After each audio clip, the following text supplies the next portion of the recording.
l'épître aux Galates, au chapitre 6.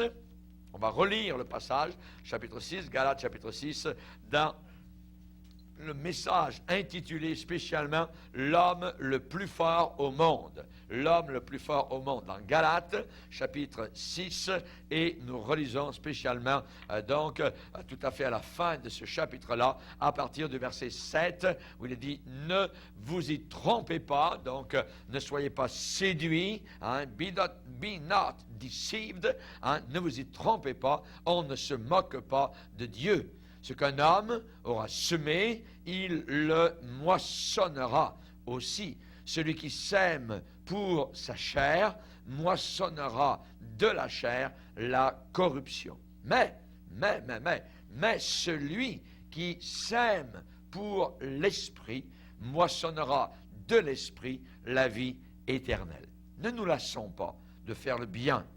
Ne soyons pas fatigués de faire le bien, car nous moissonnerons au temps convenable si nous ne nous relâchons pas. Nous persévérons. Ainsi donc, pendant que nous en avons l'occasion, pratiquons le bien envers tous et surtout envers les frères en la foi. Amen. Alléluia. Gloire à Dieu. Donc, que Dieu soit béni pour ce passage. Et nous avons vu ce matin, spécialement, on a parlé de Samson, spécialement, évidemment, donc comment cet homme-là était beau et fort, avait été choisi par Dieu. Il avait une longue chevelure, spécialement, à cette époque-là, c'est un juif, et il avait fait vœu, spécialement, de naziréat. Et le vœu du naziréat, donc, permettait aux gens aux longs cheveux, de les porter, qui montraient spécialement extérieurement leur consécration intérieure. Voyez? Et ainsi, donc, quand vous voyez quelqu'un arriver à cette époque avec des cheveux longs, c'est la raison pour laquelle Jésus, appelé naziréen, vous voyez, spécialement, a été souvent dessiné, vous voyez, on ne peut pas dessiner Jésus parce qu'on ne sait pas quel visage il avait, vous voyez, mais certains l'ont montré souvent avec des cheveux longs. Pourquoi des cheveux longs, vous voyez? Eh bien, parce que possiblement, il avait le vœu du naziréat, il a été appelé le naziréen, spécialement, comme on le dit dans Matthieu au chapitre 2, vous voyez, ça veut dire que c'était des gens, comme on l'a vu dans le livre des Nombres, au chapitre 6 ce matin, qui avaient décidé spécialement, donc, de se consacrer totalement à Dieu. Vous voyez, Dieu nous a pas demandé d'être des moines, spécialement pour nous consacrer à lui, voyez, mais d'être dans la société, d'être le sel de la terre, d'être la lumière du monde, de briller donc au milieu des ténèbres. Et donc, ce personnage Samson, évidemment, donc, avait ses problèmes, et je répète que la Bible nous dit la vérité sur même ses héros, en nous montrant leurs défauts, leurs talons d'Achille, leurs défauts dans la cuirasse, leurs faiblesses, même si c'est un David qui commet adultère, même si c'est un Abraham qui raconte des mensonges ou des demi-vérités, voyez, eh bien la Bible démontre vraiment ce que sont les hommes, même ces hommes que Dieu a choisis. Évidemment, la Bible a beaucoup à dire sur Samson, le décrit, et elle nous montre aussi évidemment les problèmes qu'il avait. On a vu qu'il était beau, qu'il était fort, qu'il a pu donc un jour attaquer un lion. Ensuite, il a donc pris 300 renards, donc un homme pas mal très, très fort, et il était évidemment la plaie des Philistins. Les ennemis ne l'aimaient pas, comme aujourd'hui l'enfer ne nous aime pas. Vous voyez, le diable nous hait littéralement, et la Bible l'appelle un ennemi, un destructeur, pour vraiment le montrer sous son vrai jour. Et un jour, même Samson, eh bien, avec une seule mâchoire d'âne, a été capable de tuer 1 millier donc de Philistins. Il avait cette longue chevelure, voyez, et Dieu, d'une certaine manière, lui a déclaré, tant que ta chevelure grandira, poussera, croîtra, voyez, tant que tu vivras devant moi, dans la pureté, dans la sainteté, alors tu pourras vaincre. Tu seras vainqueur sur tous tes ennemis, tous les ennemis d'Israël. Je te bénirai si tu restes fidèle, et je te donnerai une force surnaturelle. Donc, évidemment, on sait que ce jeune homme-là, évidemment, avait la main de Dieu sur sa vie. Ses parents, avant même sa naissance, avaient été avertis par le Seigneur Jésus-Christ, qui est appelé dans ce passage, dans Juge, l'ange de l'Éternel, qui avait un visage, hein, on va dire, les parents de Samson, comme un ange de Dieu, tout ça. Ce n'était pas l'ange de Dieu, c'était l'incarnation du Seigneur Jésus-Christ avant son apparition sur la terre, voyez. Et même le père Manoach va dire, nous avons vu Dieu. Nous avons vu Dieu. Et la Bible ne contredit pas cela. Jésus est Dieu, Jésus dans son incarnation. C'est le même personnage qui s'est montré à Josué avant la bataille de Jéricho, même personnage qui a parlé dans le buisson ardent devant Moïse, je suis celui qui suis. Et qui plus tard a déclaré, avant qu'Abraham fût, je suis. Amen. C'est le Seigneur Jésus qui a parlé aux parents donc de Samson que cette femme allait avoir un enfant et qu'il serait le libérateur donc d'Israël. Dieu donc avait un plan. Et Dieu a un plan pour nous. Dieu a un plan pour son Église. Dieu a un plan pour nos familles. Dieu n'agit pas au hasard, voyez. Il ne pense pas tout d'un coup à une chose comme nous, parfois nous le faisons. Mais Dieu, lui, il pense longtemps à l'avance. Amen. Il a pensé à nous même avant que nous soyons été créés, avant même que la terre ait été fondée. Vous vous rendez compte? Alléluia. Ça fait longtemps que le Seigneur pense à nous et il nous veut à nous. Alléluia. Gloire au Seigneur. Que Dieu soit béni. Et évidemment, Dieu avait un plan pour ce Samson spécialement. Et si nous suivons le plan du Seigneur, si nous suivons véritablement Jésus, hein, comme nous l'avons reçu, comme nous nous tournons vers lui dans notre marche quotidienne, eh bien, Jésus a dit qu'il est vrai, nous aurons des problèmes. Il a déclaré cela, que nous aurions certaines difficultés, que nous aurions certaines épreuves et même des persécutions, puisqu'il est dit dans la Bible, tous ceux qui veulent, hein, qui désirent véritablement vivre pieusement en Jésus-Christ, seront persécutés. Ça, c'est incontournable, on ne peut pas donc y échapper. Donc, il est certain que d'autres peuvent rire de nous, se moquer de nous, nous dénigrer, nous mépriser, voyez, mais au travers de cela, nous avons la paix de Dieu, nous avons la joie de Dieu, alléluia, et son réconfort est en nous. Et si ce n'était pas de la consolation du Seigneur, où serions-nous? Nous avons été consolés par le Seigneur, fois après fois. Nous ne sommes pas si tough qu'on pourrait le penser ou le montrer. Nous sommes encore très fragiles devant le Seigneur et nous avons besoin de ses consolations. Amen. On va le lire dans 2 Corinthiens. 2 Corinthiens, chapitre 1er. 2 Corinthiens, chapitre 1er. Et c'est Paul qui commence cette épître par une sorte d'éloge envers le Seigneur et qui dit au verset 3, « Béni soit Dieu », ça veut dire gloire à Dieu, alléluia, « Béni soit Dieu, le Père de notre Seigneur Jésus-Christ, le Père des miséricordes et le Dieu de toute consolation, qui nous console. » Notez bien ce verbe ou ce nom, consolation ou consoler. Il revient régulièrement dans ce passage. Hein, béni soit le Père des miséricordes, le Dieu de toute consolation, qui nous console dans toutes nos afflictions, afin que par la consolation dont nous sommes l'objet de la part de Dieu, nous, à notre tour évidemment, nous puissions consoler ceux qui se trouvent dans quelque affliction. Car de même que les souffrances de Christ abondent en nous, de même notre consolation abonde par Christ. Alléluia. Si nous sommes affligés, c'est pour votre consolation et pour votre salut. Si nous sommes consolés, c'est pour votre consolation. Alléluia. C'est toujours pour la consolation. Que Dieu soit béni. Amen. Qui se réalise par la patience à supporter les mêmes souffrances que nous endurons. Et notre espérance à votre égard est ferme, parce que nous savons que si vous avez part aux souffrances, vous avez part aussi à la consolation. Que Dieu soit béni. Il n'y a pas que souffrance. Oui, il y a souffrance, mais en même temps, il y a consolation. Amen. Que Dieu soit béni. En même temps que la souffrance arrive dans notre baril, Alléluia. D'un côté, alléluia, il y a un trou pour la souffrance. De l'autre côté, il y a un trou 2 fois plus gros qui s'appelle la consolation, qui rentre à fond, alléluia, de la part du Seigneur. Que Dieu soit béni. Amen. Alléluia. Que Dieu soit béni. C'est ça que ça veut dire dans ce passage-là. C'est la consolation de Dieu qui surabonde. Alléluia. Pour nous consoler, mais aussi pour consoler les autres. Amen. Et on ne peut jamais vraiment comprendre les autres tant qu'on n'est pas passé par certaines difficultés, certaines épreuves. On ne peut pas comprendre les malades si on n'a pas été malade nous-mêmes. Voyez.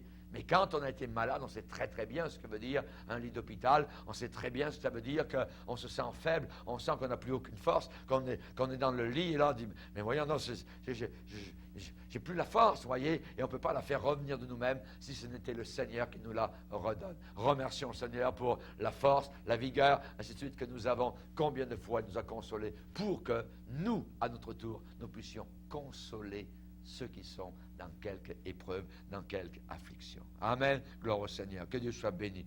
Et je pense qu'évidemment, quand on a donné notre vie totalement à Jésus-Christ, alors le monde est à nous.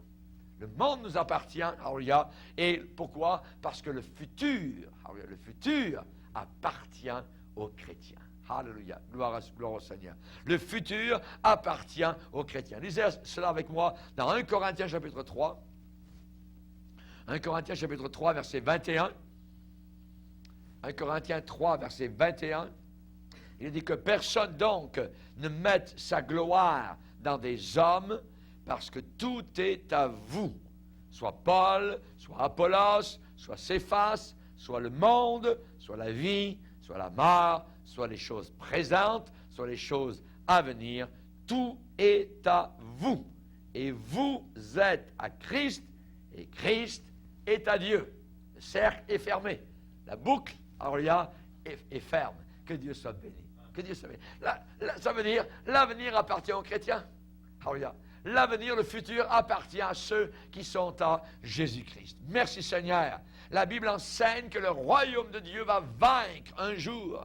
Que ton règne vienne dans notre Père. Que ton règne vienne. Alléluia. Il va venir. Que ta volonté soit faite sur la terre. Elle va être faite un jour sur la terre comme elle est faite actuellement dans le ciel. Et dans le ciel, la volonté de Dieu est faite à la lettre et au mot. Les anges obéissent, alléluia. Les archanges volent autour de lui. Tout est fait. On obéit, on loue, on adore, on glorifie le Seigneur. On ne s'ennuie pas dans le ciel. Ceux qui sont arrivés là-haut il y a 2000 ans, c'est comme s'ils venaient d'arriver il y a 2 minutes. Gloire à Dieu. Pourquoi? Parce qu'il n'y a pas de temps. Il n'y a plus de temps, alléluia, lorsque nous sommes devant le Seigneur. Amen. Que Dieu soit glorifié. Cette prière, que ton règne vienne, que ta volonté soit faite sur la terre, eh bien, sera répondue. Le royaume de Dieu va vaincre, va prévaloir, Satan sera vaincu, et ceux de nous qui sont avec Jésus-Christ, qui croyons en lui, qui vivons pour lui, qui souffrons à cause de lui, alors nous régnerons un jour avec lui. Alléluia. Que Dieu soit glorifié. La Bible dit textuellement, si nous persévérons, nous régnerons aussi avec lui. Avec lui. Régner avec lui. Il va partager son règne de gloire avec ses enfants. Gloire au Seigneur. Et c'est la raison pour laquelle parfois il y a des souffrances et des difficultés. Amen. Nous sommes fils de Dieu. Alléluia. Nous sommes frères de Jésus-Christ. Comment pourrions-nous partager avec lui là-haut dans la gloire si on n'a pas souffert comme lui a souffert ici-bas sur cette terre? Amen. Nous devons aussi porter notre croix chaque jour. Mais n'oubliez pas que le royaume de Dieu va prévaloir. Le royaume de Christ va vaincre. Jésus-Christ sera roi de toute l'humanité. Amen. Alléluia. Regardez bien les païens et un jour ils vont plier les genoux devant notre Sauveur. Christ l'a dit, tout genou fléchira devant moi. Tout genou fléchira. Ils vont, alléluia, de force, s'il le faut, amen, mais ils vont fléchir les genoux. Dans Zacharie 14, il est dit, l'Éternel sera roi de toute la terre. Amen. Jésus-Christ a parlé du renouvellement de toutes choses. Au renouvellement de toutes choses. Avez-vous déjà, vous êtes arrêté sur cette expression? Jésus a dit, au renouvellement de toutes choses. On va le lire, si vous voulez bien, dans Matthieu 19, verset 28. Matthieu 19, verset 28. Verset 27, Pierre, prenant la parole, lui dit, voici, nous avons tout quitté, nous t'avons suivi. Qu'en sera-t-il pour nous? Qu'est-ce qui va nous arriver, Seigneur? Jésus leur répondit, je vous le dis en vérité, quand le Fils de l'homme, au renouvellement de toutes choses, sera assis sur le trône de sa gloire, vous qui m'avez suivi, vous serez de même assis sur 12 trônes et vous jugerez les 12 tribus d'Israël. Et quiconque aura quitté à cause de mon nom ses frères ou ses sœurs ou son père ou sa mère ou sa femme ou ses enfants ou ses terres ou ses maisons recevra le centuple et héritera la vie éternelle. Plusieurs des premiers seront les derniers et plusieurs des derniers seront les premiers. Amen. Alléluia. Quand est-ce que ça va arriver? Au renouvellement de toutes choses. Au renouvellement de toutes choses. Ce mot, quand on va dans l'original grec, ça veut dire littéralement quand la Genèse sera de nouveau là. Quand la Genèse reviendra. Quand le renouvellement de toutes choses va arriver. De nouveau la Genèse. Alléluia. De nouveau le paradis sur la terre. De nouveau le Seigneur va renouveler complètement les choses. La malédiction sera ôtée. Alléluia. Que Dieu soit glorifié. Et dans Acte 3, l'apôtre Pierre lui-même a parlé dans la même expression au temps du rétablissement de toutes choses. Au temps du rétablissement. Dans Acte 3, regardez. Acte 3. Acte 3, versets 19, 20 et 21. Repentez-vous donc et convertissez-vous pour que vos péchés soient effacés et que des temps de rafraîchissement viennent de la part du Seigneur et qu'il envoie celui qui vous a été destiné, Jésus-Christ, que le ciel doit recevoir jusqu'au temps du rétablissement de toutes choses dont Dieu a parlé anciennement par la bouche de ses saints prophètes. Rétablissement de toutes choses. Renouvellement de toutes choses. Genèse de nouveau. Amen. Alléluia. Gloire au Seigneur. Dans Genèse, premier chapitre, gloire à Dieu. Dans Genèse, deuxième chapitre, c'était merveilleux.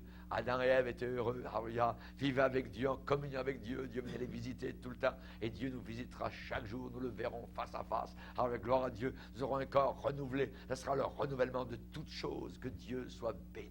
Amen. Alléluia. Que Dieu soit glorifié. Samson avait toutes les occasions, les opportunités. Il avait un avenir merveilleux, s'il avait voulu, devant lui. Mais un jour est arrivé où lui-même a dû faire ses propres choix personnels. Et la Bible déclare que les enfants ont tous cette tendance de pécher. Nous sommes tous nés avec la tendance à pécher, la capacité de pécher. Nous avons tous en nous-mêmes la capacité de tuer quelqu'un. Tous. Voyez, nous avons une nature en nous qui est pécheresse. Vous avez déjà vu un enfant qui tape sa mère, voyez, qui veut taper sa mère, voyez, qui frappe, qui crie, qui se rebelle, hein, l'enfant égoïste, cruel, qui se tape la tête sur le plancher de la cuisine, hein, parce qu'il désire une chose que ses parents ne veulent pas lui accorder. C'est une semence, voyez, de péché qu'il y a en lui. Et nous avons tous en nous-mêmes cette semence-là. David a déclaré, Seigneur, ma mère m'a conçu dans le péché. Ma mère m'a conçu avec une nature pécheresse. Et j'ai hérité, de mes parents, cette nature pécheresse. Nous avons tous en nous cette nature-là. Voyez, égoïste, cruel, ainsi de suite. Et c'est d'avoir notre manière, d'avoir notre propre volonté. On voit cela chaque jour à la télévision, dans les journaux, des histoires de cruauté terribles. On n'a pas besoin de regarder la Deuxième Guerre mondiale du temps de Hitler, voyez. Non, simplement de regarder dans notre génération le génocide du Rwanda, voyez. Centaines de milliers de personnes tuées, littéralement au Congo, en Europe, voyez, aux États-Unis, au Canada, le sadisme chez les jeunes, les Afghans actuellement, sur toute la terre est remplie de la semence du péché. Et nous voyons que les problèmes de Samson étaient assez graves. Il a eu tout d'abord un problème romantique. Il a eu un problème romantique, voyez, problème d'amour. La Bible déclare dans Juge, on va le lire dans Juge 14. Juge 14. Juge 14, verset 1er. Samson descendit à Timna, et il y vit une femme parmi les filles des Philistins. Lorsqu'il fut remonté, il le déclara à son père et à sa mère, et dit, j'ai vu à Timna une femme parmi les filles des Philistins. Prenez-la maintenant pour ma femme. C'était une païenne. Les Juifs étaient interdits, voyez, de prendre des femmes païennes en mariage. Il est dit qu'il a vu une femme parmi les filles des Philistins. Vous savez que Samson, auparavant, avait vu beaucoup de femmes. Voyez, il en avait vu beaucoup. Mais cette fois-là, Samson l'a vue d'une façon différente. Avec des yeux différents, sous un jour nouveau, avec une autre lumière. Samson, maintenant, avait grandi. Il était devenu un adulte. Et le sexe faisait maintenant partie de sa vie. Et maintenant, le sexe devenait un problème. Qu'allait-il faire de cette puissance de traction, d'attraction, cette énergie, cette dynamo d'entraînement que Dieu a placée dans chaque homme et dans chaque femme sur terre? Allait-il consacrer cette force sexuelle à Dieu? Allait-il l'abandonner entre les mains de Dieu, en faire une énergie créatrice qui l'élèverait, qui le fortifierait, qui le pousserait de l'avant? Ou bien allait-il la dilapider? Allait-il dissiper cette force sexuelle? Allait-il la gâcher, la gaspiller, la perdre, la ruiner, comme beaucoup font aujourd'hui? Il n'y a rien de mal avec le sexe. Le sexe n'est pas un péché, mais la mauvaise utilisation du sexe est un péché. Et la Bible déclare que l'utilisation du sexe en dehors du mariage est un péché. Rappelez-vous Joseph, dans l'Ancien Testament, dans la Genèse, il a déclaré à la femme qui voulait coucher avec lui, qui était une femme mariée, Joseph a dit, comment ferais-je un aussi grand mal? Un aussi grand mal, et pécherai-je contre Dieu? Voyez, la Bible dit que l'utilisation en dehors du mariage est un péché. Ce n'est pas que Dieu ne veut pas que nous n'ayons pas du bon temps, mais Dieu veut nous protéger. Dieu veut toujours notre bien. Dieu veut nous protéger. Il veut protéger nos mariages. Il veut protéger un mariage futur, peut-être. Il veut nous éviter des blessures dans notre esprit, des maladies dans notre corps. Il veut nous éviter d'avoir cette expérience terrible que beaucoup de personnes vivent, qui s'appelle la culpabilité. La culpabilité.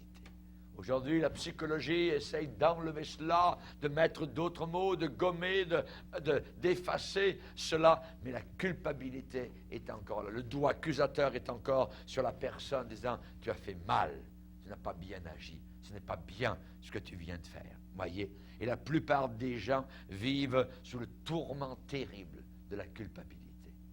David ne pouvait pas vivre. Il n'a pas vécu longtemps. Il a essayé de vivre là-dessous. Il n'arrivait pas. Ça l'écrasait. Ça le serrait de plus en plus. C'était comme une tenaille. Jusqu'au jour où il a éclaté en sanglots devant Dieu, en avouant son péché. Lisez avec moi dans le psaume 51. Psaume 51. Psaume 51 déclare, c'est la prière d'un repentant. Verset 3. Ô Dieu, aie pitié de moi dans ta bonté, selon ta grande miséricorde, efface mes transgressions, lave-moi complètement de mon iniquité, purifie-moi. Santé impure, santé sale, purifie-moi de mon péché. Car je reconnais mes transgressions, mon péché est constamment devant moi, toujours là. J'ai péché. C'est ce que le Fils prodigue a dit au Père dans Luc 15. J'ai péché contre toi seul, et j'ai fait ce qui est mal à tes yeux.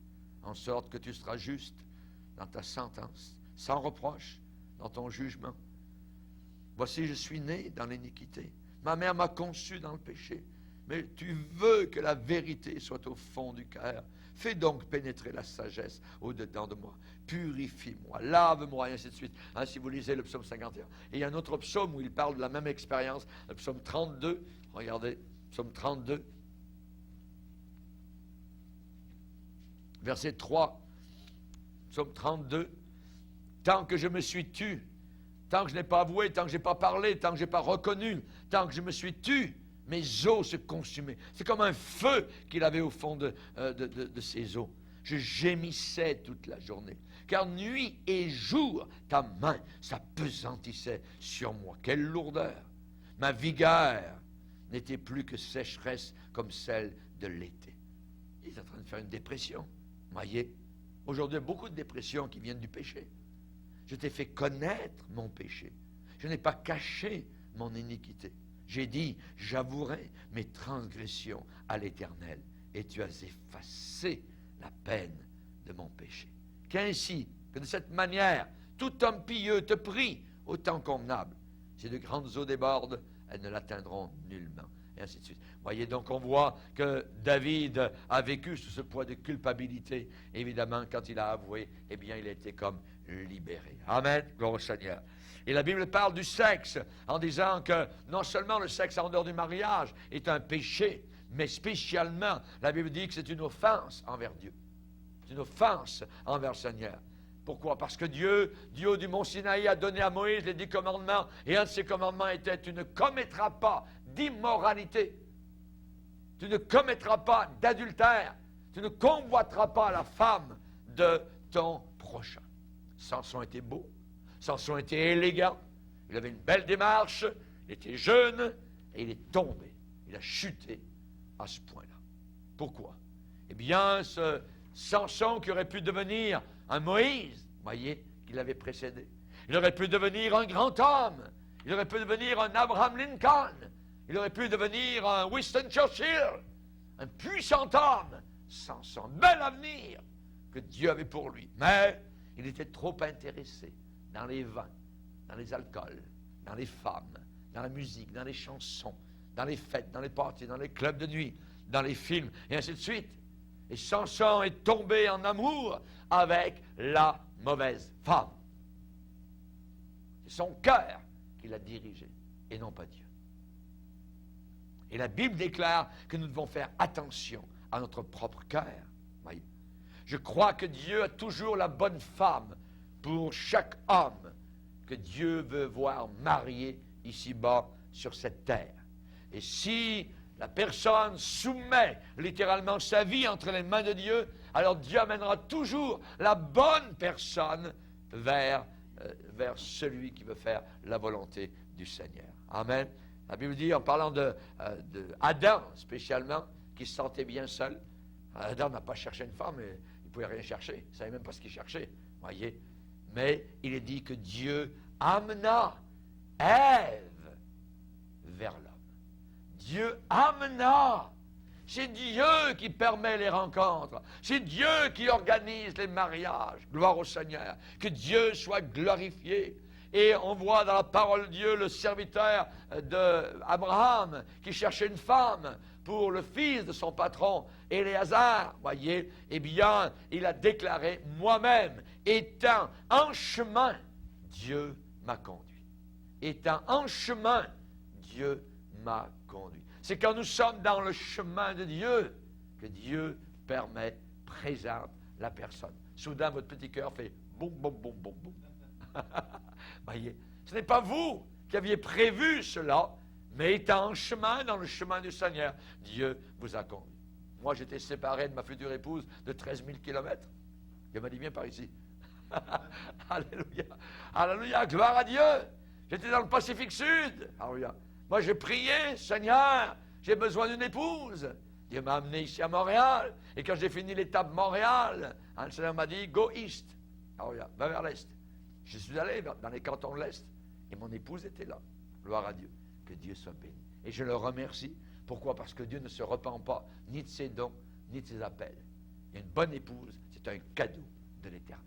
Un cadeau que Dieu nous fait. On peut hériter de ses parents une maison, un héritage, mais une épouse intelligente est un cadeau du Seigneur, un don de l'Éternel. Vous qui êtes mariés, vous devriez remercier le Seigneur pour la bonne épouse que Dieu vous a accordée. Amen. Dieu a quelqu'un toujours de réservé pour la personne qui le demande. Fais de l'Éternel tes délices et il te donnera ce que ton cœur désire. Amen. Fais de l'Éternel tes délices. Quand nous faisons de Dieu nos délices, quand nous le mettons en premier, Dieu place certains désirs dans notre cœur. Alléluia. Et ces désirs sont selon le Seigneur. Et le Seigneur y pourvoit. On n'a même pas besoin de chercher. On ne cherche pas une femme. Amen. Pour les célibataires, on laisse Dieu s'occupe de Dieu, c'est tout. Et lui, le Seigneur, va arranger tout cela. Il est dit, Dieu amena Ève vers l'homme. Merci Seigneur. Alléluia. Évidemment, nous avons besoin, alléluia, de toujours être correct, alléluia, dans notre tenue vestimentaire dans l'Église. Hein, c'est différent dans le monde. Alléluia, nous devons, je dirais, faire bien attention parce que plus on est loin de Dieu, plus les personnes deviennent impudiques. Et plus on est proche de Dieu, plus on est pur et propre. Et même notre tenue extérieure, eh bien, reflète ce qui est à l'intérieur. Amen. Lisez avec moi dans Job, chapitre 31. Job, chapitre 31. C'est Job qui compte son expérience vis-à-vis donc de la gente féminine. Job 31, verset 1er. Il va dire, j'avais fait un pacte avec mes yeux, et je n'aurais pas arrêté mes regards sur une vierge. Ça veut dire que je n'aurais pas convoité. Quelle part Dieu m'eût-il réservé d'en haut? Quel héritage de Tout-Puissant m'eût-il envoyé des cieux? La ruine n'est-elle pas pour le méchant, et le malheur pour ceux qui commettent l'iniquité? Dieu n'a-t-il pas connu mes voies? N'a-t-il pas compté tous mes pas? Si j'ai marché dans le mensonge, si mon pied a couru vers la fraude, que Dieu me pèse dans des balances justes, et il reconnaîtra mon intégrité. Si mon pas s'est détourné du droit chemin, si mon cœur a suivi mes yeux comme Samson, si quelque souillure s'est attachée à mes mains, que je sème et qu'un autre moissonne, et que mes rejetons soient déracinés. Si mon cœur a été séduit par une femme, si j'ai fait le guet à la porte de mon prochain, que ma femme tourne la meule pour un autre et que d'autres la déshonorent, car c'est un crime, on parle ici de l'adultère, un forfait que punissent les juges, c'est un feu qui dévore jusqu'à la ruine et qui aurait détruit toute ma richesse. On voit que Dieu aime la pureté, voyez. Et dans Job, encore au chapitre 17 et verset 9, il va déclarer en disant, par rapport à ceux qui sont purs, eh bien, il va dire que celui qui est pur, eh bien, se fortifie de plus en plus. Hein, Job 17, verset 9, le juste néanmoins demeure ferme dans sa voie. Celui qui a les mains pures se fortifie de plus en plus. Amen. Alléluia. Gloire au Seigneur. Et si certains se marient ou se sont mariés sur une attraction animale de convoitise sexuelle, alors certainement, évidemment, sûrement, leur mariage sera un échec et une faillite. Mais si on se marie en Christ avec son approbation, alors il y aura une joie, il y aura une paix, il y aura un bonheur que l'on ne pourra jamais connaître autrement. Merveilleux se marier dans le Seigneur. Et aussi, notre Samson avait non seulement un problème romantique, il avait un problème parental, voyez.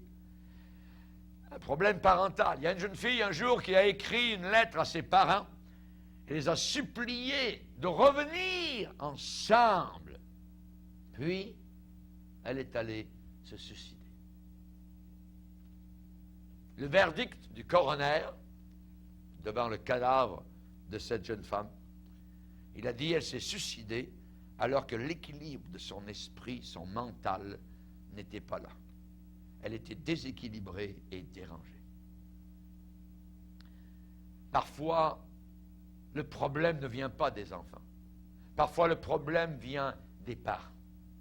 Les parents, parfois, peuvent être le problème. Beaucoup de parents sont capables d'avoir biologiquement des enfants, mais parfois ne sont même pas capables émotionnellement, spirituellement, d'élever leur famille. Et c'est là le problème. Pour les jeunes gens spécialement, eux, leur devoir, c'est Dieu qui leur parle et qui leur dit, écoute ma voix, mon fils, l'instruction de ton père et ne rejette pas l'enseignement de ta mère. Honore ton père et ta mère afin que tu vives longtemps sur la terre. Il y avait un prédicateur aux États-Unis, quelques années, qui a 120 ans, il avait plus de 120 ans, et qui prêchait encore, qui voyageait, et qui était demandé, il était booké 2-3 ans à l'avance, imaginez, à 120 ans. On lui a dit, mais comment se fait-il? Quel est le secret de votre longévité? Voyez. Et il a déclaré en disant, tout d'abord, j'ai respecté mon père et ma mère. Parce que Dieu a dit que si tu honores ton père et ta mère, tu vivras longtemps sur la terre. Et il dit, je n'ai jamais fumé. Et je me suis toujours couché de bonne heure et levé de bonne heure. Merveilleux. À 120 ans, prêcher la parole de Dieu. Merci Seigneur. Que Dieu soit béni. Honore ton père et ta mère. C'est le premier commandement auquel est attachée une promesse. Une promesse. Dans Éphésiens 6, le même commandement est répété. Enfin, obéissez à vos parents selon le Seigneur, car cela est juste. Honore ton père et ta mère, afin que tu sois heureux. Voulons-nous être heureux? Il y a du respect à avoir vis-à-vis de nos parents. Mais à la fin des temps, les enfants seront malheureux, ils auront leur vie courte, ils auront des suicides, des choses semblables. Beaucoup vont descendre en enfer, parce que la Bible déclare qu'ils seront rebelles à leurs parents. Et certains vont faire mourir même leurs parents. Et le Seigneur déclare que les enfants doivent obéir à leurs parents dans le Seigneur.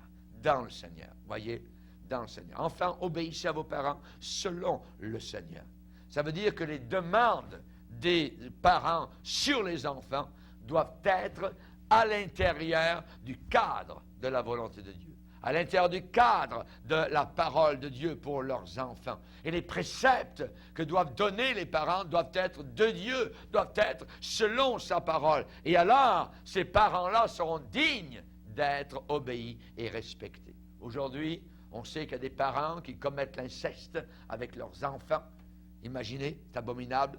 D'autres parents permettent à leurs ados de coucher ensemble. Hein? N'oublie pas, ma fille, ou mon fils, de prendre ton condom. Ma fille, n'oublie pas de prendre ta pilule. Est-ce que ces parents sont respectables? Non. Non, pas du tout. Voyez. La Bible dit aux parents, enseigne l'enfant dans la voie qu'il doit suivre. Et plus tard, il ne s'en détournera pas. Amen. Chers amis, le plus gros morceau, la plus grande partie pour élever les enfants, c'est d'établir un exemple, d'être un exemple sous leurs yeux. Si pendant un temps, ils s'éloignent de Dieu, si pendant un temps, le diable vous dit, tu as peur de tes enfants, ils ne suivront pas le Seigneur, et c'est terminé, ils vont aller en enfer, je les ai... Ne le croyez pas. Vous allez continuer à prier le Seigneur, à intercéder. Et alors qu'ils n'ont jamais été aussi pires, plus vous priez et plus leur situation parfois semble, je dirais, être pire, n'oubliez pas que le Seigneur a promis de répondre à la prière. Dieu est un Dieu qui répond véritablement aux prières. Et on a vu des enfants revenir du pays de l'ennemi et finalement en pleurs se tourner vers le Seigneur et reconnaître ce qu'ils avaient été, ce qui leur avait été enseigné étant enfants était la vérité, qu'il n'y a absolument rien dans ce monde, si ce n'est le désert. Amen. Samson avait trop de temps de loisirs. Alléluia. Il avait un trop plein d'énergie, trop de loisirs, et ça amène du trouble. On a dit que l'oisiveté, c'est la mère de tous les vices. Amen. Aussi, Samson avait un problème de péché. Et c'est le plus gros problème de Samson. Pas seulement l'immoralité, c'était un seul de ses péchés, Samson a brisé plusieurs des commandements. Il a brisé le premier commandement parce qu'il n'a pas mis Dieu en premier dans sa vie. Il a brisé le 5e commandement parce qu'il n'a pas honoré ses parents. Il a brisé le 9e commandement. Il a menti. Et la Bible dit, tu ne porteras pas de faux témoignages. Il a brisé le 10e commandement parce qu'il a convoité. Tu ne convoiteras pas. Et aujourd'hui, la philosophie de beaucoup de jeunes, de personnes, aujourd'hui même adultes, c'est l'hédonisme. Mangeons, buvons, demain nous mourrons. C'est l'épicurien. Tu es seulement une fois sur la terre, alors on n'a pas tous les jours. Alors il y a 20 ans, ainsi de suite. Vous voyez, mangeons, buvons. Alors, oui, un petit peu de religion, mais on verra ça plus tard quand on sera proche du tombeau. Et souvent, le tombeau est plus proche d'eux qu'ils ne le pensaient.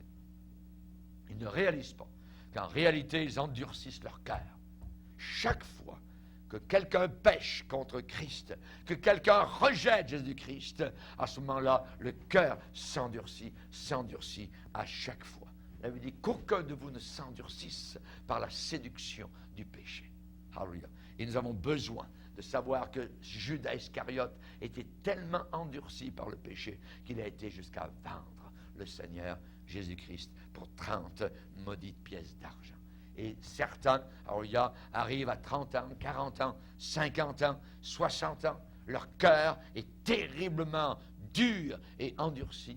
Le Saint-Esprit leur parle, mais ils n'arrivent plus à entendre la voix du Saint-Esprit. C'est trop tard. Saül, le premier roi d'Israël, qui avait marché avec Dieu pendant un certain temps, il a dit l'Éternel ne lui répondait plus. L'Éternel ne lui répondait plus. C'était plus la peine. Il avait tellement endurci son cœur que Dieu ne lui répondait plus. Alors, évidemment, la Bible déclare, on ne se moque pas de Dieu. Et pour Samson, le jugement est arrivé. Peu importe quel est le péché. Alors, il y a lui-même, peut-être, il l'avait caché. Peut-être que ses parents ne le savaient pas. Mais Dieu le savait. Ce qu'un homme sème, il le récolte. Et un jour, il se retrouvait dans le lit donc d'une autre femme. Samson est tombé en amour en plus avec une autre femme. Il s'est marié avec la première, qui était une païenne. Et durant la fête des noces, c'est ses amis qui ont pris sa femme. Et puis ils en ont fait ce qu'ils ont voulu. Vous voyez, c'était terrible. Alors après ça, il essaie de se venger. Après ça, il est tombé en amour avec Delilah, une très belle femme ensorcelante. Voyez, et l'histoire de Samson, eh bien, dans la Bible nous montre combien le cœur de l'homme est tortueux. Alors il ne voulait pas dire d'où lui venait sa force. Et finalement, il l'a déclaré et il s'est fait prendre. On l'a saisi avec des chaînes. L'homme qui était fort, l'homme qui était puissant, le Saint-Esprit s'était retiré de lui et il ne le savait pas. Et ne le savent. C'est là le problème de l'église de Laodicée. Tu ne sais pas que tu es pauvre, aveugle et nu. Une église de la fin des temps, une église qui parle de Jésus, une église qui lit la Bible supposément, mais qui ne vit plus selon la Bible, où la voix du Seigneur n'arrive plus à toucher les cœurs, à changer les vies, à transformer. À ce moment-là, eh bien, le Saint-Esprit s'en va. Amen. La guérison, la solution, eh bien, c'est toujours la croix. La croix de Jésus-Christ, c'est là au calvaire où Christ est mort pour nos péchés, un abandon complet, un renouvellement de nos vies dans la présence du Seigneur. Samson nous indique évidemment que ce qui a été semé est récolté. À la fin, à la toute fin, il a demandé que le Seigneur revienne et dans sa grâce. Dans sa grâce, Dieu a répondu. Et évidemment, il a une dernière victoire, mais lui-même est mort dans sa victoire. Lui-même est tombé sous les piliers, sous les gravats, les pierres de la salle des fêtes où les Philistins étaient en train de rire de lui. Il dit, Seigneur, s'il te plaît, une dernière fois, redonne-moi ma force. Dans la prison, il s'était repenti. Dans la prison, il était aveugle. Il ne voyait plus. Les Philistins lui avaient aveuglé ses yeux. Et le péché va aveugler quelqu'un avant que les Philistins ne l'aveuglent. Que Dieu nous aide. David a prié, il a dit, Seigneur, ouvre mes yeux, garde mes yeux ouverts, afin que je ne m'endorme pas du sommeil de la mort, et que mon ennemi ne dise pas, je t'ai vaincu. Amen. Nous voulons être vainqueurs, nous voulons être victorieux. Regardons toujours au calvaire. La solution à tous les problèmes, c'est toujours la croix. Baissons nos têtes et prions le Seigneur.